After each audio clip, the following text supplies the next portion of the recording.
Život nie je zebra je nový projekt operačného programu cezhraničnej spolupráce pripravovaný Fakultou sociálno-ekonomických vzťahov na Trenčianskej univerzite Alexandra Dubčeka v Trenčíne.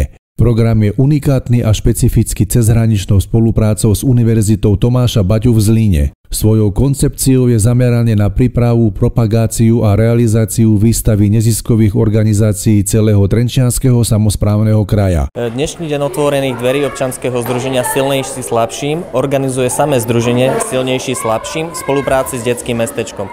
Toto podujatie je organizované pod hlavičkou projektu Život nie je zebra, ktorý je medzinárodný československý a jeho cieľom je propagácia neziskových organizácií a spoluprácia neziskových organizácií s občianskou spoločnosťou.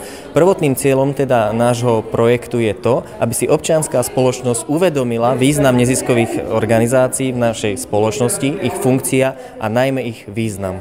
To je to najdôležitejšie agro nášho projektu. Okrem výstavy sa organizovala celá rada workshopov a sprievodných akcií ako pre laickú, tak pre odbornú verejnosť. Jeho súčasťou bolo 10 podujatí v rámci Trenčianskeho samosprávneho kraja. Neziskové organizácie Trenčianskeho regiónu tak dostali unikátnu príležitosť predstaviť svoju činnosť širokej verejnosti.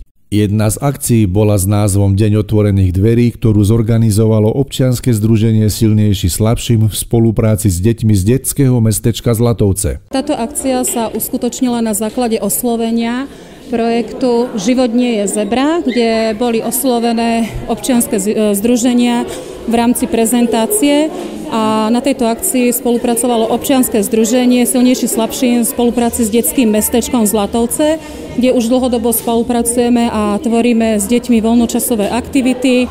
Pravidelne sa stretávame a je to na báze dobrovoľníkov občianskeho združenia v spolupráci s vychovávateľmi a personálom celého detského mestečka, kde pravidelne pripravujeme rôzne akcie a rôzne výlety. Program, ktorý si pripravili, vytvoril v sále kultúrneho domu výbornú atmosféru. Svojou pestrosťou a dramaturgiou sa páčil všetkým vekovým kategóriám. Oslovili nás z občianskeho združenia Silnejší slabším, keďže my už sme absolvovali ich vystúpenia u nás v zariadení. Ja pozorujem na tvárach našich klientov, že sa im páči vystúpenie. Na záver organizátori vyjadrili sklamanie, že si k nim nenašli cestu predstavitelia mesta Trenčín a Trenčianskeho samosprávneho kraja.